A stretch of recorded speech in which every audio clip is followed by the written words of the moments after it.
Kerajaan Samudra Pasai merupakan kerajaan Islam pertama di Indonesia.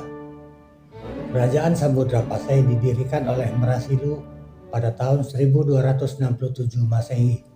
Setelah masuk Islam, Merasilu berganti nama menjadi Malik Al-Saleh. Ia bergelar Sultan Malik Al-Saleh. Sultan Malik Al-Saleh memerintah pada tahun 1285 sampai dengan 1297. Pada masa pemerintahannya, ia didatangi seorang musafir dari Italia pada tahun 1292 yang bernama Marco Polo.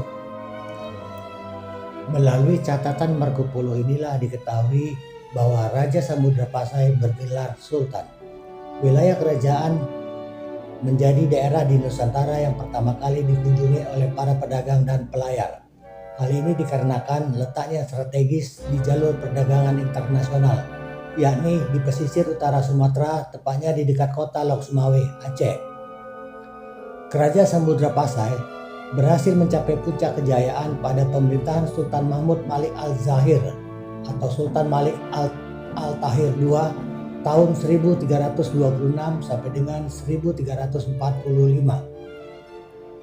Di bawah pemerintahan Sultan Mahmud Malik Al-Zahir, Samudra Pasai berkembang menjadi pusat perdagangan internasional. Setiap tahun, kerajaan Samudra Pasai mampu mengekspor lada, sutra, kapur barus, dan emas dalam jumlah yang cukup besar. Pada masa ini, pemerintahan Samudra Pasai terus menjalin hubungan dengan kerajaan-kerajaan Islam di India maupun Arab. Di masa kejayaannya, Samudra Pasai mengeluarkan mata uang emas yang disebut dirham. Uang tersebut digunakan sebagai uang resmi kerajaan. Di samping sebagai pusat perdagangan, Samudra Pasai juga merupakan pusat perkembangan agama Islam. Dengan letaknya strategis, Samudra Pasai berkembang menjadi kerajaan maritim. Samudra Pasai menggantikan peranan Sriwijaya di Selat Malaka. Kerajaan Samudra Pasai memiliki pengaruh di pelabuhan-pelabuhan penting di Pidi, Perlak, dan lain-lain. Bukti-bukti arkeologis tentang keberadaan kerajaan Samudra Pasai ditemukan melalui makam raja-raja di Kampung Gedong, Aceh Utara. Makam tersebut terletak di Desa Beringin, dekat reruntuhan bangunan pusat kerajaan. Wilayah ini berjarak 17 km sebelah timur Lok Sumawe. Salah satu dari makam-makam raja tersebut terdapat nama Sultan Malik Al-Saleh. Dari karya tulis hikayat Raja Pasai yang pada awal teks tertulis 1360 Hijriah menandai dimulainya perkembangan sastra Melayu klasik di bumi Nusantara.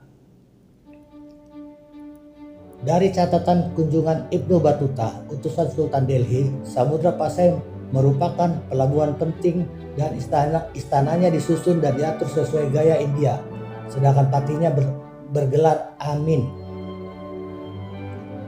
Bahasa Melayu kemudian digunakan Syekh Abdul Rauf Al-Singkili untuk menuliskan buku-bukunya. Sejalan dengan itu, ilmu tasawuf berkembang. Di antara buku tasawuf yang diterjemahkan dalam bahasa Melayu adalah Durrul Al-Manzum karya Maulana Abu Isa. Kitab tersebut diterjemahkan dalam bahasa Melayu oleh Fakhdun Patakat atas permintaan Sultan Malaka.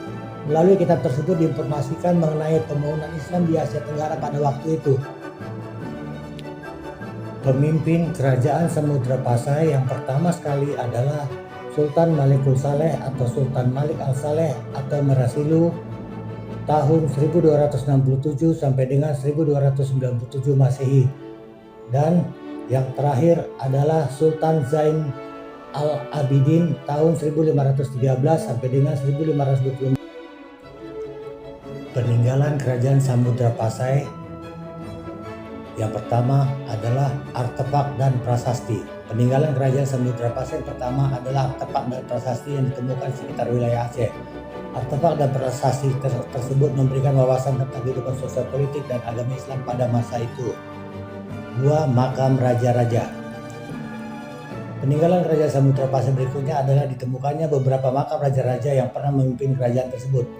Ada makam Sultanah Maharasia yang terletak di Desa Munasah, Kutakrum, Kecamatan Samudra. Makam ini memiliki nisan yang bentuknya sangat indah. Yang ketiga, Lonceng Cakradonya. Lonceng Cakradonya merupakan peninggalan kerajaan Samudra Pasai yang diperkirakan dibuat pada tahun 1409 Masehi. Yang keempat, dirham. Dirham merupakan alat pembayaran pada masa Kerajaan Samudra Pasai yang terbuat dari emas. Dirham pertama kali dikeluarkan pada masa pemerintahan raja kedua, yaitu Sultan Malik Al-Zahir. Yang kelima, relief. Peninggalan Kerajaan Samudra Pasai berikutnya adalah relief berupa lampu yang berisikan kalimat tauhid dalam batu nisan. Demikian sejarah Kesultanan Samudra Pasai ini, semoga bermanfaat bagi kita semua.